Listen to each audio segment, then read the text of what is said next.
وأزواجه وأهل بيته أجمعين الطيبين الطاهرين أما بعد أعوذ بالله من الشيطان الرجيم بسم الله الرحمن الرحيم قد محترم میرے دینی اور ایمانی بھائیوں، عزیز بچوں اور پردہ نشین مائیں اور بہنوں، یہ اس وقت کی نورانی، عرفانی، ربانی محفل جو قرآن پاک کے نام پر منعقد ہے، اللہ کے نام پر ہم یہاں سب لوگ جمع ہوئے ہیں۔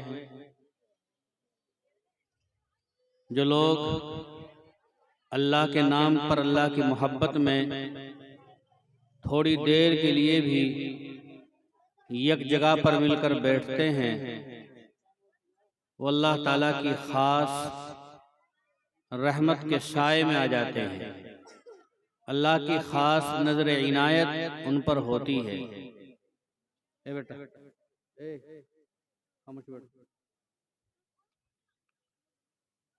پردہ نشین مائیں بہنوں سے درخواست ہے، آپ سننے کے لیے آئی ہیں، رات کے 11 بج رہے ہیں۔ اگر آپ خاموش بیٹھیں تو ہم بات شروع کریں، اگر ادھر سے آواز آئے گی تو ہم بات بند کر دیں گے، مائک ادھر پہنچا دیں گے، تم کر لینا۔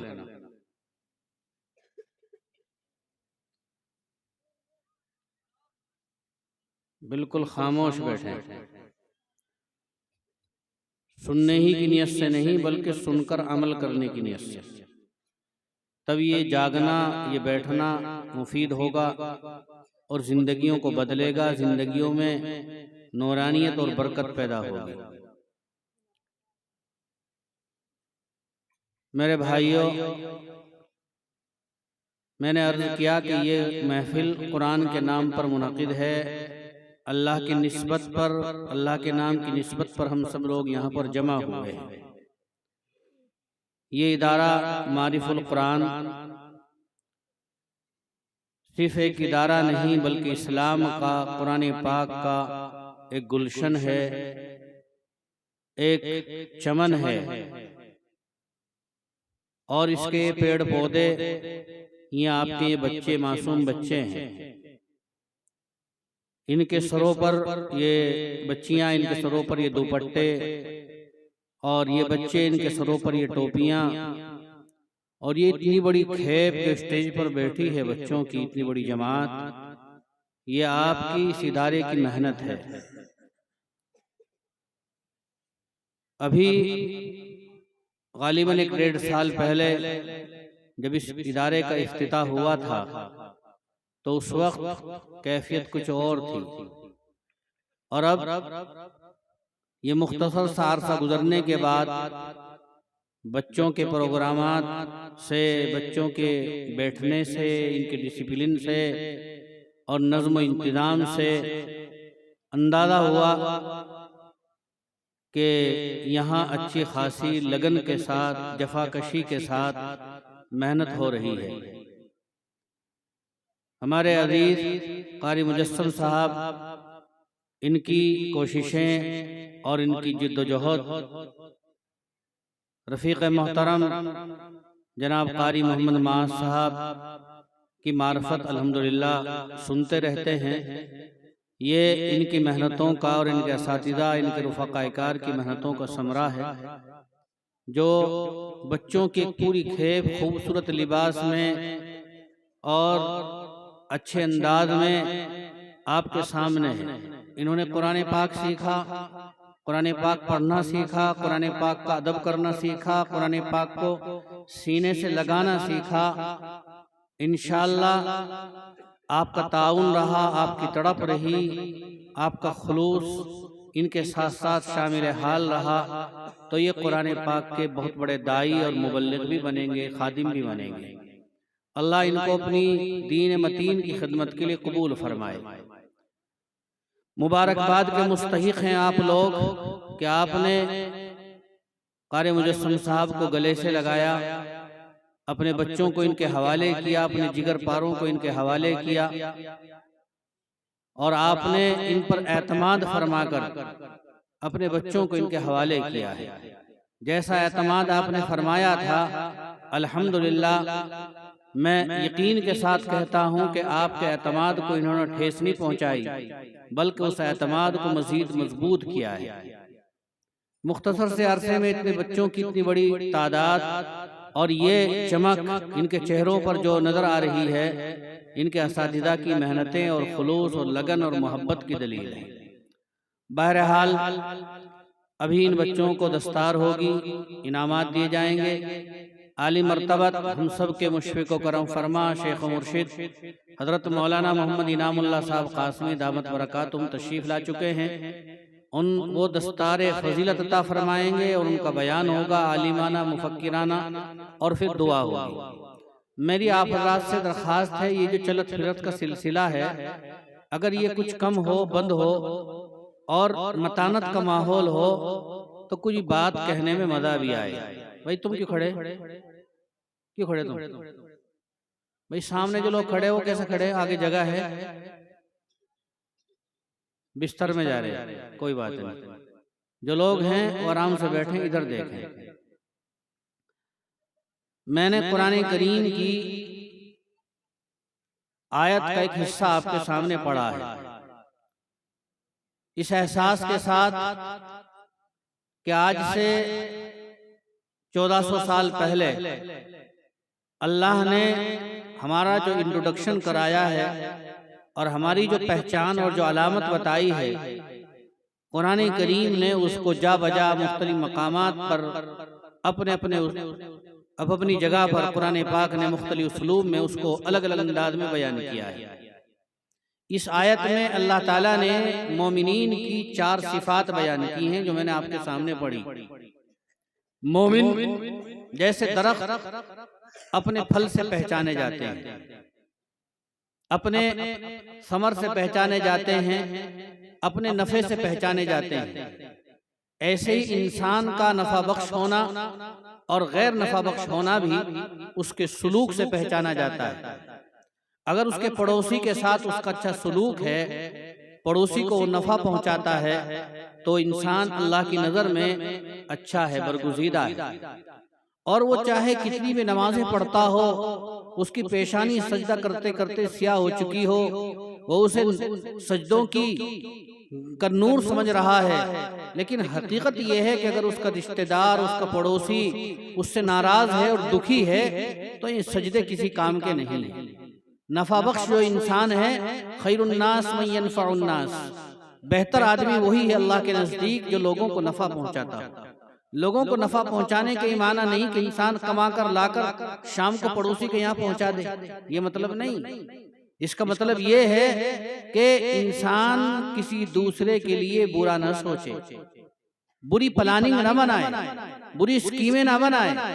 کسی کو ذلیل کرنے کے لیے، کسی کو مات دینے کے لیے، کسی کو کمتر بنانے کے لیے سازشیں نہ کرے، بلکہ اس کے دل میں اس کے پڑوسی کی ہمدردی ہو، اس کے دل میں اس کے رشتہ دار کی محبت ہو۔ اور ہمدردی اور محبت کے معنی یہ ہے کہ اگر اسے معلوم ہو کہ رشتہ دار بیمار ہے تو تیمارداری کے لیے جائے، گھر سے چلے گا، ایک ایک قدم اس کا اٹھے گا، اسے ہزاروں نیکیوں کا ثواب ملے گا۔ اگر اسے معلوم ہے کہ اس کا پڑوسی دکھی ہے کسی مسئلے میں تو وہ جو بھی کچھ کر سکتا ہے اس کا تعاون کرے، اس کی پریشانیوں پر خوش ہونے کے بجائے احساس دل کے ساتھ اور جذبہ محبت کے ساتھ اس کی پریشانی میں کام آنے کی کوشش کرے اور اس کی پریشانی کو آسان بنانے کے لیے جد و جہد کرے، یہ ہے نفع بخش انسان ہونا۔ تو خیر میرے بھائیوں، جیسے انسان اپنے سلوک سے پہچانا جاتا ہے اور جیسے درخت اپنے پھل سے پہچانا جاتا ہے، ایسے ہی مومن آدمی بھی اپنے عمل سے پہچانا جاتا ہے کہ یہ مومن ہے، یہ مسلمان ہے۔ انسان اپنے اعمال سے، اپنے سلوک سے پہچانا جاتا ہے کہ مسلمان ہے، چہ جائے کہ اس کے چہرے پر داڑھی بھی نہیں ہے، چہ جائے کہ وہ نماز بھی نہیں پڑھتا ہے، لیکن وہ بازار میں سبزی بیچتا ہے، وہ بازار میں پھل بیچتا ہے، وہ کسی کے یہاں مزدوری کرتا ہے، لیکن اس کا عمل بتا دیتا ہے کہ یہ مسلمان ہے۔ وہ بازار میں اپنی تجارت کرتا ہے، وہ کسی کے ساتھ بے ایمانی دھوکہ نہیں کرتا، اس لیے کہ فرمایا نبی کریم صلی اللہ علیہ وسلم نے، جس نے تجارت میں دھوکہ دیا، من غش فلیس منا، جس نے دھوکہ دیا وہ مجھ میں سے نہیں ہے، وہ میرا امتی نہیں ہو سکتا ہے، وہ مسلمان نہیں ہو سکتا ہے۔ جس نے بیچے جانے والی چیز کے عیب کو چھپایا، اس کی کمی کو چھپایا اور دھوکہ دے کر کوئی چیز بیچ دی، وہ مسلمان نہیں ہو سکتا ہے۔ جس نے کسی کے بارے میں برا چاہا، وہ کامل مومن نہیں ہو سکتا ہے۔ تو لہذا مسلمان اپنے اعمال سے پہچانے جاتے ہیں، صرف چہروں کی داڑھیوں سے اور صرف گوشت کی دکان پر بھیڑ لگانے سے مسلمانوں کی پہچان نہیں ہوتی۔ کیا وجہ تھی کہ ایک زمانے میں مسلمانوں کی شکل دیکھ کر لوگ ایمان کو قبول کیا کرتے تھے۔ خواجہ معین الدین چشتی اجمیری رحمت اللہ علیہ کے بارے میں آتا ہے کہ نہ جانے کتنے لاکھوں لوگ صرف ان کی شکل کو دیکھ کر ایمان میں داخل ہوئے۔ لہذا اسی لیے حضرات محدثین نے لکھا ہے، علماء نے لکھا ہے، یہ علماء، یہ بچے ہمارے یہاں پر بیٹھے ہیں، لکھا ہے کہ اگر کوئی آدمی یہاں کے ماحول میں دینی کام کرنا چاہتا ہو،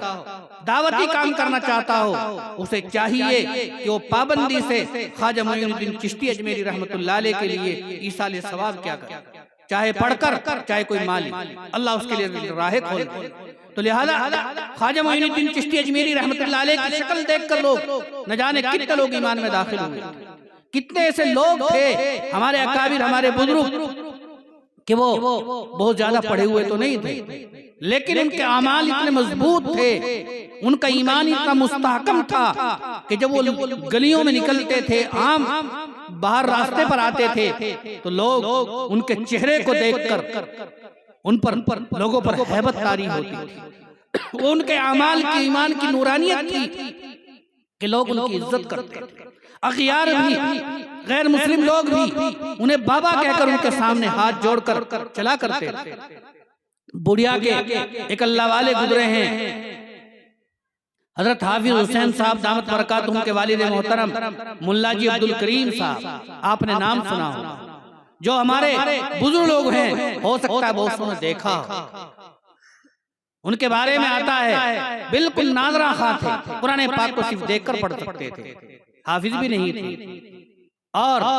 کوئی بہت زیادہ دینی تعلیم نہیں تھی، لیکن ان کے بارے میں آتا ہے کہ جب وہ باہر نکلتے تھے معمولی لباس پہنتے، معمولی کپڑے پہنتے، لیکن جب باہر نکلتے تو اغیار ہاتھ جوڑ کر ان سے ملا کرتے تھے، بابا جی سلام، بابا جی نمستے، اور ان کے ہاتھ اپنے سروں پر رکھوایا کرتے تھے۔ یہ کیا تھا؟ یہ ایمان کی طاقت تھی، یہ ایمان کی ہیبت تھی جو دوسروں کے دلوں پر تھی۔ تو مسلمان لوگ اپنے اعمال سے پہچانے جاتے تھے، لیکن آج کیا وجہ ہے؟ آج کیا ہے کہ ساری دنیا کے دشمن ہم ہیں، ساری دنیا ہم ہی کو نشانہ بنائے ہوئے ہیں۔ میرے بھائیوں، قرآن وہی ہے، اللہ وہی ہے، قبلہ و کعبہ وہی ہے، ہم بدل گئے، ہمارے اعمال کے اندر فساد پیدا ہو گیا۔ ہم بظاہر نمازیں پڑھنے والے، بظاہر ہم حاجی اور نمازی کہلانے والے، بظاہر ہم دیندار کہلانے والوں کا حال یہ ہے کہ ان کی خلوتیں ان کی جلوت کو منہ چڑھاتی ہیں، ان کی تنہائیاں ان کی مجلسوں کا منہ چڑھاتی ہیں کہ وہ مجلسوں میں کچھ اور ہوتے ہیں اور عام جگہوں پر مجلسوں میں کچھ اور ہوتے ہیں اور تنہائی میں کچھ اور ہوتے ہیں۔ اعمال بگڑے، حدیث پاک میں آتا اعمالکم اموالکم، جیسے تمہارے اعمال ہوگے ایسے ہی ظالم و جابر تمہارے اوپر حاکم مسلط کر دیے جائیں۔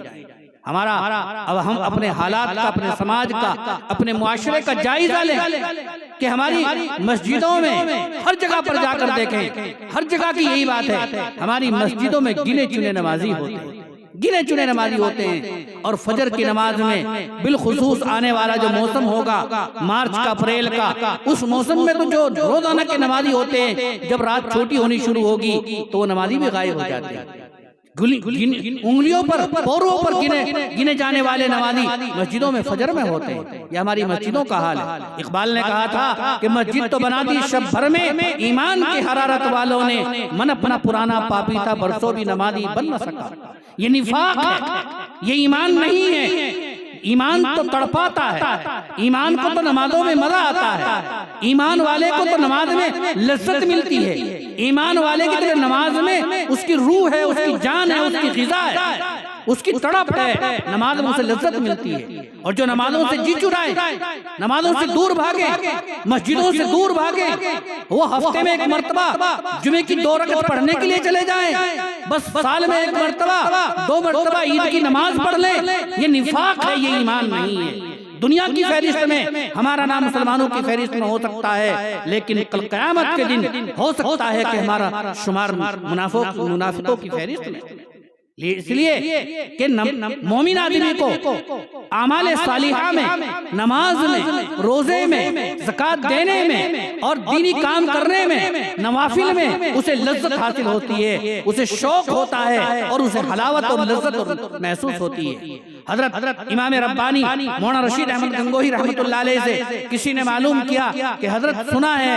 کسی دیہاتی نے معلوم کیا، گاؤں کے آدمی نے معلوم کیا کہ حضرت سنا ہے کہ جنت میں نماز نہیں ہوگی، جب جنت میں پہنچ جائیں گے تو نماز بھی ساقط ہو جائے گی، نماز بھی ختم ہو جائے گی، اب نماز میں وہاں پر نماز کا فریضہ نہیں ہوگا۔ اور ایک طرف یوں آتا ہے کہ اللہ تعالیٰ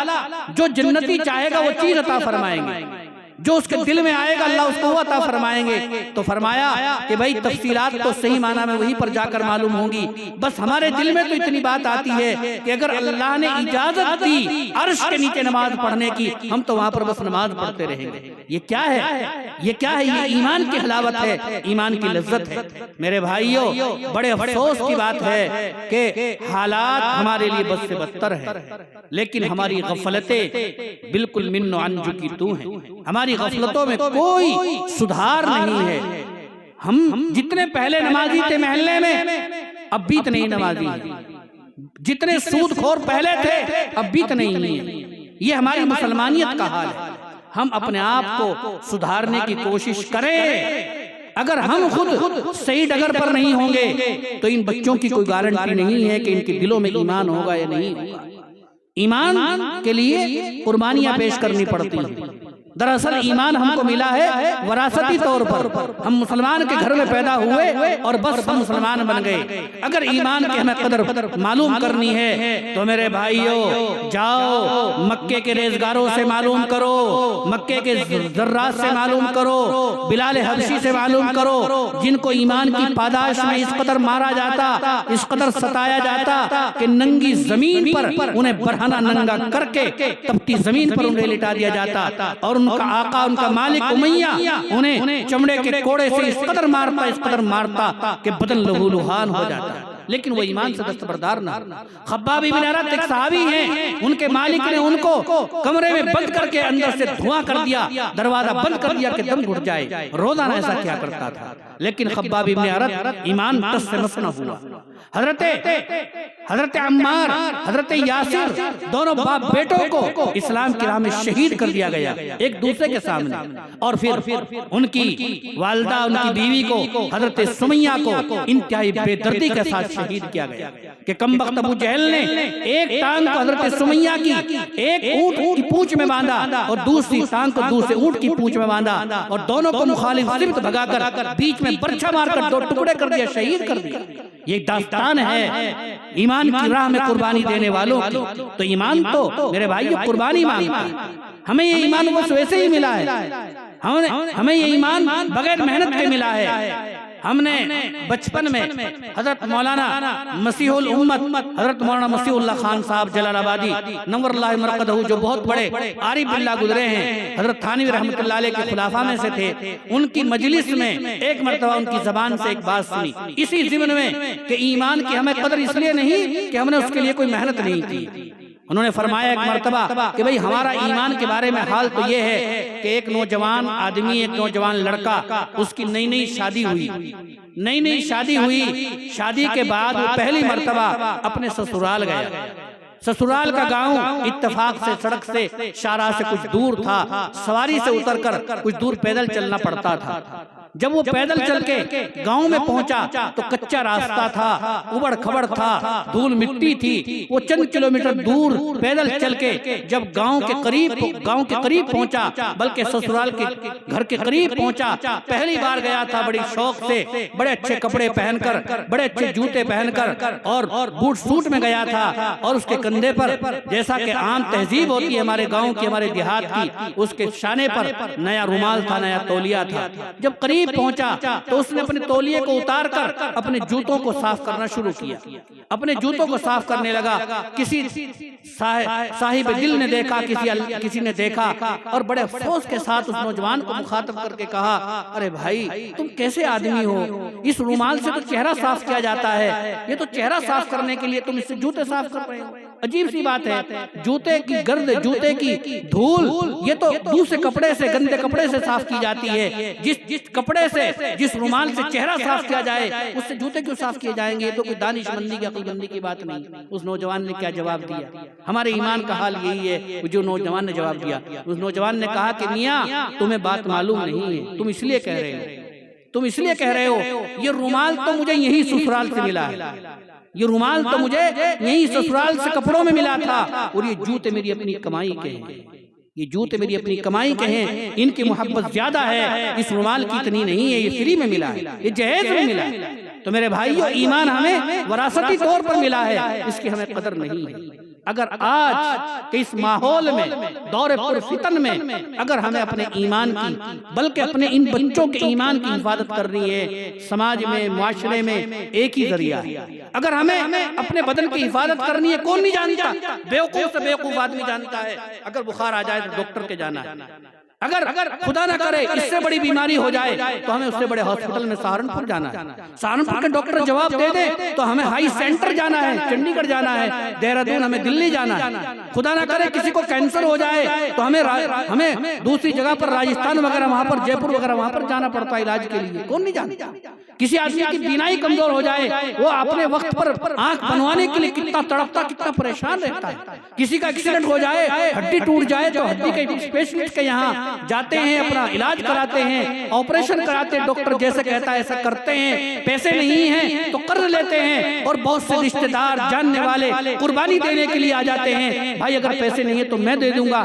یہ لے لیجئے، رکھ لیجئے، علاج کرا لیجئے۔ اپنے بدن کی سلامتی کے لیے ہم گھر سے نکلتے ہیں، قرض لیتے ہیں، ڈاکٹروں کے یہاں جاتے ہیں، نمبر لکھواتے ہیں، ڈاکٹر کے اعتبار سے انتظار کرتے ہیں، سر جھکائے اس کے کیبن میں باہر بیٹھے رہتے ہیں، جب نمبر آئے گا تب جائیں گے۔ ایمان کی حفاظت،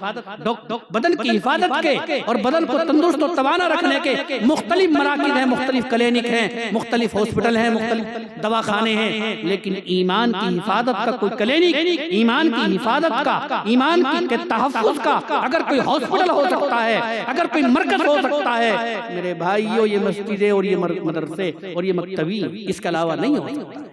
اگر ان سے وابستہ رہو گے، ان سے جڑے رہو گے، ہر مسلمان کی ذمہ داری ہے کہ وہ 5 وقت کا پکا نمازی بن جائے۔ اگر ان حالات میں تم نہ سدھرے تو یاد رکھو یہ نسلیں ایسی ہوں گی کہ ان کے جنازے کی نماز پڑھانے والا کوئی نہیں ملے گا۔ ان تتولوا یستبدل قوما غیرکم ثم لا یکونوا امثالکم۔ خدا نے آج تک اس قوم کی حالت نہیں بدلی، نہ ہو جس کو خیال خود اپنی حالت بدلنے کا۔ ہمیں خود اگر اپنے مٹنے کا احساس نہ ہوا تو کوئی ہمیں آ کر نہیں بدل سکتا ہے۔ ہماری ہر انسان کی ذمہ داری ہے کہ ہم نمازی بنے، پکے سچے نمازی بنے، نمازیں ہماری درست ہوں۔ ہماری ذمہ داری ہے ہم اپنے ایمان کی حفاظت کریں۔ ایمان کیا چیز ہے میرے بھائیو؟ خدا کو ایک ماننا، رسول اللہ صلی اللہ علیہ وسلم کو اللہ کا سچا نبی ماننا، ایمان مجمل، ایمان مفصل کیا ہے وہ تفصیلات جاننا، مرنا ہے، مرنے کے بعد زندہ ہونا ہے، اس زندگی کا، اس دنیا کا ایک ایک لمحے کا، ایک ایک پانی کے گھونٹ کا، ایک ایک قطرے کا، ایک ایک سانس کا ہمیں حساب دینا ہے۔ یوم آخرت یقینی ہے، قیامت کا دن آخری ہے، اللہ کے حضور میں حاضر ہونا ہے۔ یہ بدن کو دوبارہ زندہ کیا جائے گا، اس بدن کو دوبارہ توانا کیا جائے گا۔ یہ بدن جیسے آہستہ آہستہ بڑا ہوا، آہستہ آہستہ ایسے ہی کم ہوگا، قبر میں چلا جائے گا، مٹی میں دفن ہو جائے گا، کیڑے مکوڑے کھا لیں گے، لیکن ایک دن وہ آئے گا، اذا الشمس کورت، وَإِذَا النُّجُومُ انْقَدَرَتْ وَإِذَا الْجِبَالُ سُيِّرَتْ وَإِذَا الْعِشَارُ عُطِّلَتْ کہ جب روشن سورج بے نور ہو جائے گا، جب ستارے جھڑ پڑیں گے، جب زمین پھٹ جائے گی،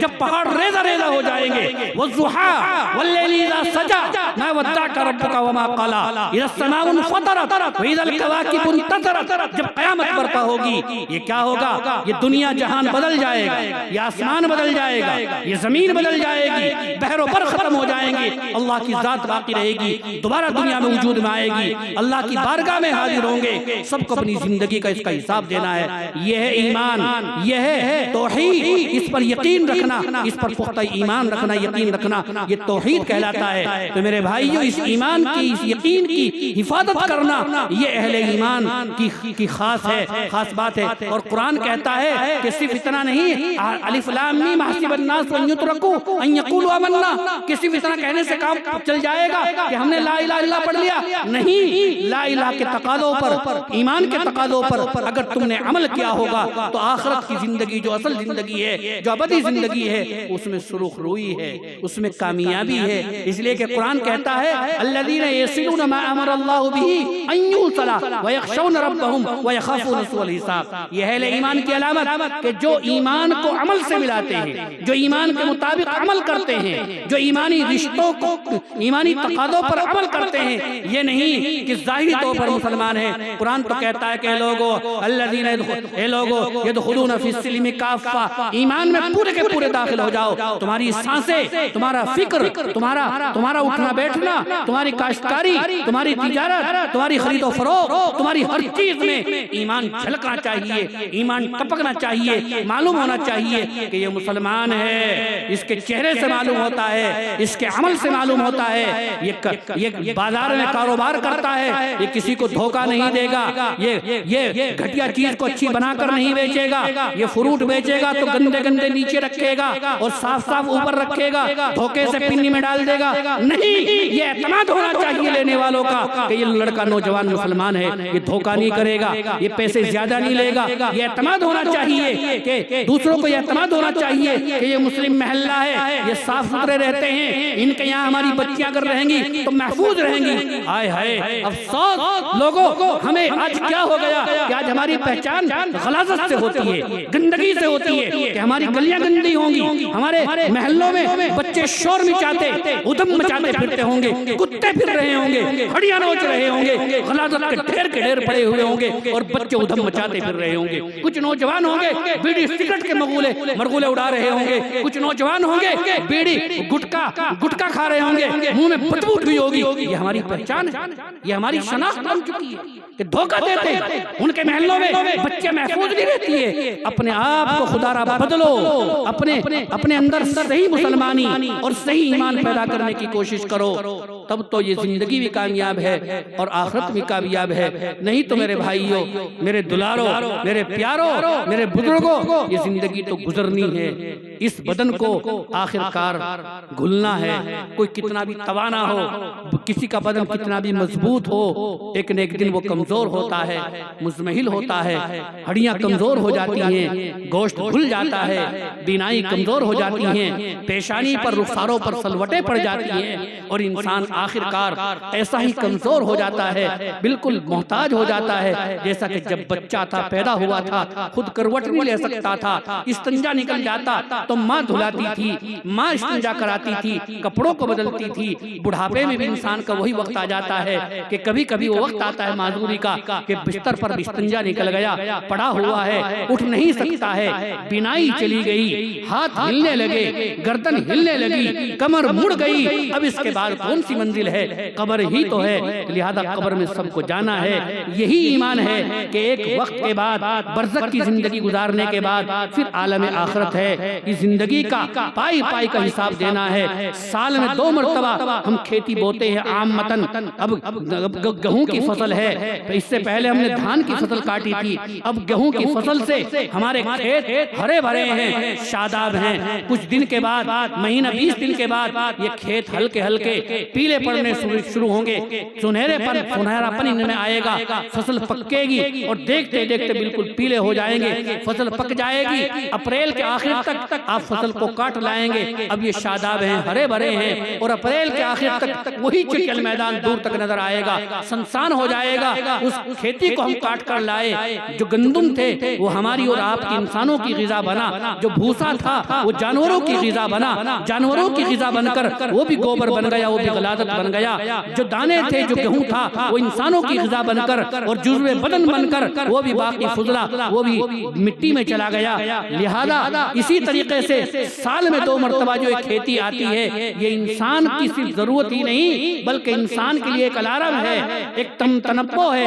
ایک بیدار کرنے کے لیے انسان کو آتا ہے کہ انسان تو بھی ایسا ہی ہے، جیسے کھیتی پیدا ہوتی ہے، ہلکی ہلکی بڑی ہوتی ہے، جوانی آتی ہے، پوری شادابی پورا شباب آتا ہے، اور پھر دیکھتے دیکھتے بڑھاپا آ جاتا ہے اور پھر میدان چٹل ہو جاتے ہیں۔ انسان بھی ایسا ہی ہے، ماں کی کوکھ سے پیدا ہوتا ہے تو چھوٹا سا بچہ ہوتا ہے، آہستہ آہستہ